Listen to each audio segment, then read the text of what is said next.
আচ্ছা সেট এই কি ছোকরা নিয়ে এসছো? সকাল থেকে কোনো কাজ করেনি, কালকে একটার সময় ঘুমিয়ে পড়ছিল। আমি অত নাইট ফাইট করে কাজগুলো বললাম যে একটু বেরাস করে দে, তো বেরাসও বললো নি। পালিশ দোকান যেতে বললাম তাও গেল নি। আমি পালিশ দোকান টোকান গিয়ে এই তো এলাম, সেটা এখানে চুপচাপ দাঁড়িয়ে আছে।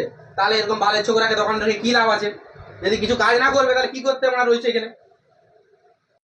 আমি শুনতে কি হচ্ছে? চল কোথায় গেলি বল, বল কোথায় গেলি? একটু গুটকা কিনতে গেলাম, নিচে তো গুটকা মানে ওদিকে কি লেডিস মার্কেট না কি বলে সেটা ওদিকে এখন চলে গেলাম।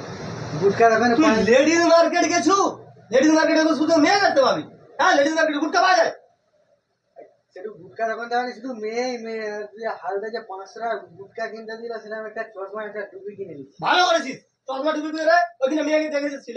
লেডিস মার্কেটে মেয়ে দেখতে গেছিল, চশমা টুপি পরে তাদেরকে দেখা গেছিল। এখানে ম্যানেজার একা সারা রাত খেটে খুটে কাজ করে তারা পালিয়ে দিয়ে দিল কাজটা। তুই এখানে কি করছিস বল? এখন সেটু এসব করে ছাড়া কেমন লাগছে বল? হিরো লাগছে একদম হিরো। কাজ করতে পারবি এখানে হিরো লাগছে, কেমন লাগছে বল? তুই কত বড় বড় কথা শিখে গেছিস, পাকা হয়ে গেছিস। আমি ম্যানেজারকে ডাকবো। হ্যাঁ, ম্যানেজার এসে তোকে এমন পিড়বে না বুঝতে পেরে যাবি। সেটু সেটু ভুলে গেছে না, আসলে না বলবো সেটু ভুলে গেছে। ভুলে গেছে, উল্টা পাল্টা কথা ভুলে গেছে। সেটাই বাট আমার কথা এটা ভুলে গেছে। এবারে পিড়বো, উল্টা পাল্টা কথা বলে এবারে পিড়বো তোকে, আমি বলে দিলাম। আর না এরকম কোনো দিনের কথা শুনতে ভাই।